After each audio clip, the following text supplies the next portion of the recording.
Bismillahir Rahmanir Rahim. FCPS Part 1 Examination 2026 medicine June question solve সেশনে আপনাদের সবাইকে স্বাগতম জানাচ্ছি। আমি doctor Tajbir Hasan Soumik. Question number 16 single best answer question. যে কোশ্চেনটি এসেছিল তার স্টেম ছিল কতকটা এরকম: এ 16-year-old boy presents with sudden onset of cola-colored urine, periorbital edema and hypertension following a sore throat 2 weeks ago. Urine examination shows RBC casts and proteinuria. Serum complement C3 is low. Lead in: which of the following is the most likely cause of this patient's rapidly progressive glomerulonephritis? Option A, immunoglobulin A nephropathy. Option B, post streptococcal glomerulonephritis. Option C, Goodpasture syndrome. Option D, lupus nephritis. Option E, diabetic nephropathy.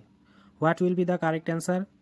Correct answer is post streptococcal glomerulonephritis. এখন যদি কোশ্চেনটি আমরা বাংলায় করতে চাই তাহলে কোশ্চেনটি ছিল এরকম যে একজন 16 বছর বয়সী ছেলে হঠাৎ করে কোলা কালার্ড ইউরিন মানে কোকাকোলার মতো গাঢ় প্রস্রাব, পেরিঅরবিটাল ইডিমা মানে চোখের চারপাশে ফোলা, হাইপারটেনশন মানে উচ্চ রক্তচাপ নিয়ে হাসপাতালে আসে। এর 2 সপ্তাহ আগে তার সোর থ্রোট স্ট্রেপ্টোকক্কাল সোর থ্রোট হয়েছিল। ইউরিন এক্সামিনেশন করা হয় এবং ইউরিন এক্সামিনেশনে দেখা যায় যে আরবিসি কার্স পজিটিভ, প্রোটিনিউরিয়া মানে ইউরিন দিয়ে প্রোটিন যাচ্ছে এটা পজিটিভ বা প্রেজেন্ট। ব্লাড ইনভেস্টিগেশন করে দেখা গেল যে সিরাম কমপ্লিমেন্ট মানে C3 লেভেল ইজ লো। এখন প্রশ্ন হলো যে which of the following is the most likely cause of this patient's rapidly progressive glomerulonephritis বা সংক্ষেপে RPGN। অপশন এতে বলা ছিল যে ইমিউনোগ্লোবুলিন এ নেফ্রোপ্যাথি, অপশন বিতে পোস্ট স্ট্রেপ্টোকক্কাল গ্লোমেরুলোনেফ্রাইটিস, অপশন সিতে গুডপাস্টিউর সিনড্রোম, অপশন ডিতে লুপাস নেফ্রাইটিস এবং অপশন ইতে ডায়াবেটিক নেফ্রোপ্যাথি। কারেক্ট অ্যান্সার হবে post streptococcal glomerulonephritis. FCPS exam secret, প্রথমে রোগ নির্ণয় করতে হবে।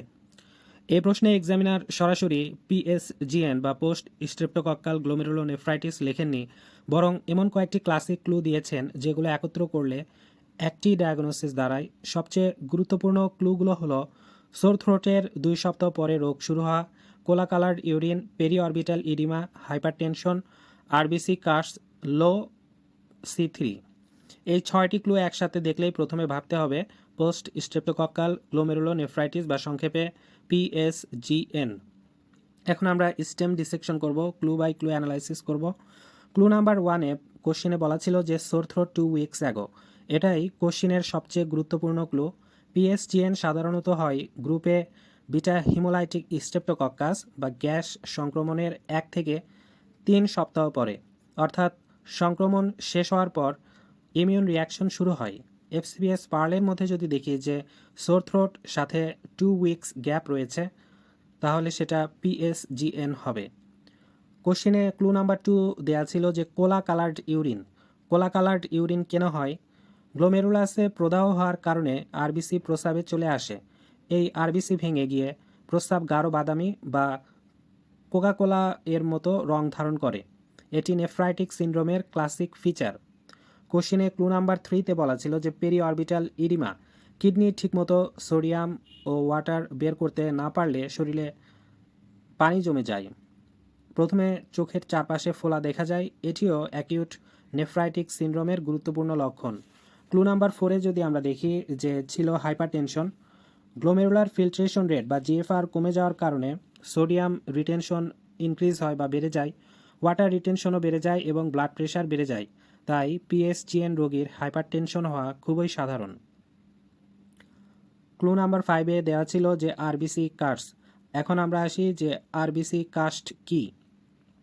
আরবিসি কাস্ট হলো টিউবিলের ভিতরে ট্যাম হর্সফল প্রোটিনের সঙ্গে আরবিসি মিশে তৈরি হওয়া কাস্ট। এটি নির্দেশ করে গ্লোমেরুলার ব্লিডিং, অর্থাৎ কিডনির গ্লোমেরুলাস আক্রান্ত হয়েছে।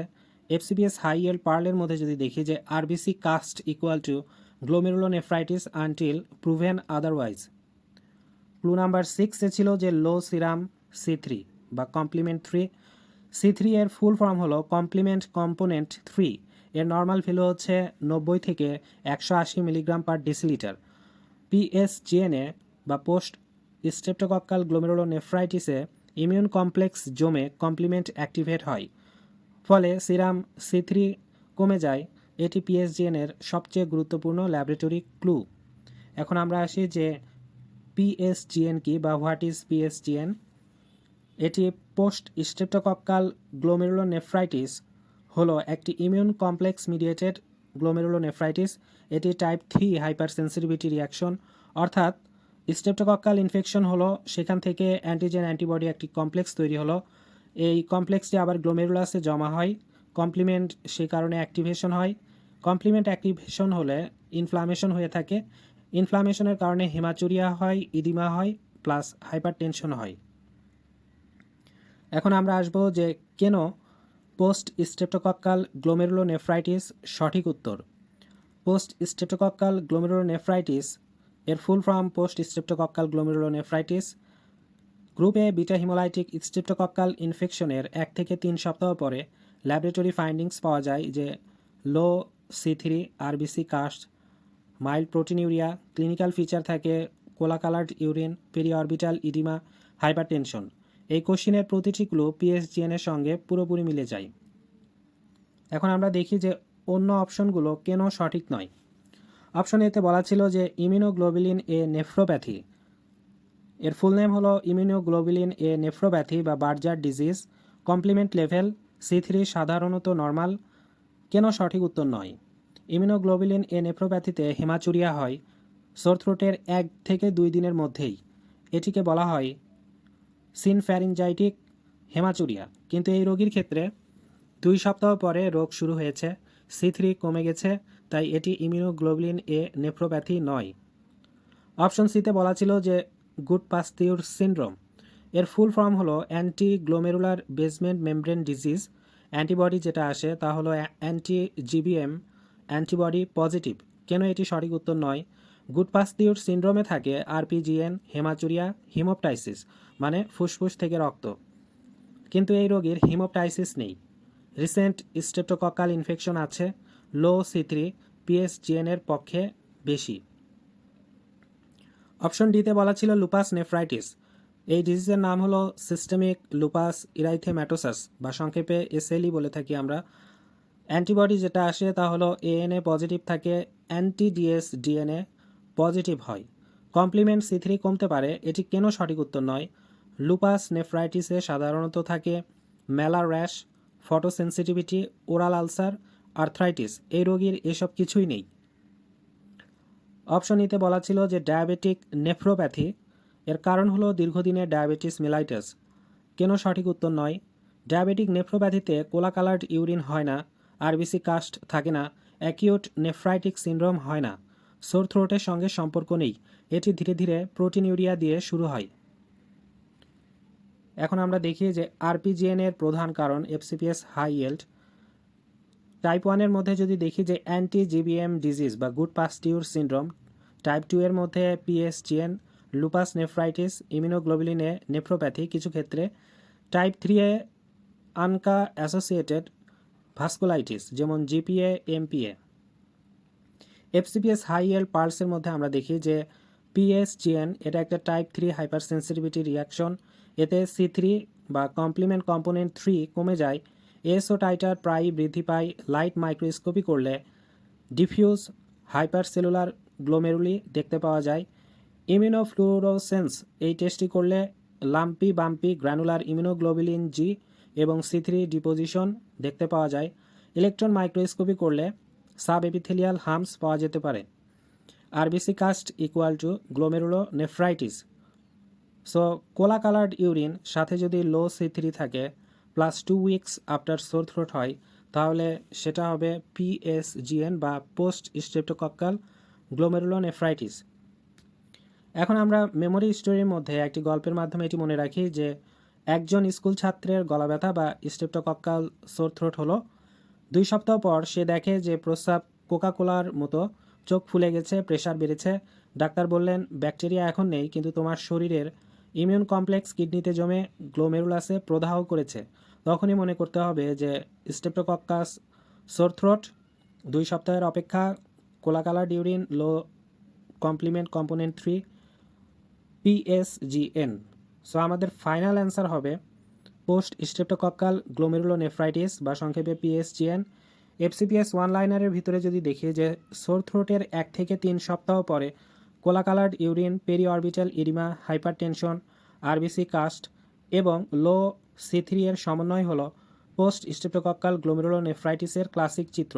এটি একটি ইমিউন কমপ্লেক্স মিডিয়েটেড বা type 3 hyper sensitivity reaction glomerulonephritis এবং FCPS পরীক্ষায় অত্যন্ত গুরুত্বপূর্ণ হাই ইয়েল্ড টপিক। এখানে আমরা একটা ডেভিডসনের একটি বক্স দেখতে পাচ্ছি যে 18.10 ইনভেস্টিগেশন অফ নেফ্রাইটিক সিনড্রোম। এখানে কজ এবং ইনভেস্টিগেশন দেওয়া রয়েছে যে র্যাপিডলি প্রোগ্রেসিভ গ্লোমেরুলোনেফ্রাইটিস, তার ভিতরে রয়েছে 4টি জিনিস। একটা হলো পোস্ট ইনফেকশিয়াস গ্লোমেরুলোনেফ্রাইটিস, এতে আমরা যে ইনভেস্টিগেশন করব তা হলো ASOT, C3 এবং C4। অ্যান্টি GBM ডিজিজে আমাদের ইনভেস্টিগেশন করতে হবে anti GBM antibody. Small vessel vasculitis হলে আমাদেরকে P-ANCA অথবা C-ANCA করতে হবে। লুপাস নেফ্রাইটিস হলে আমরা ANA বা anti nuclear antibody DSDNA, C3 এবং C4 ইনভেস্টিগেশন করব। আমরা যদি ইনফেকশন রিলেটেড গ্লোমেরুলোনেফ্রাইটিসের মধ্যে যাই তাহলে এখানে মধ্যের দিকে লেখা আছে যে post infectious glomerulonephritis is observed most commonly in children and young adults and typically presents 10 days after a streptococcal throat infection or longer after a skin infection. The clinical presentation ranges from mild abnormalities on urine analysis to RPGN with severe AKI. ধন্যবাদ।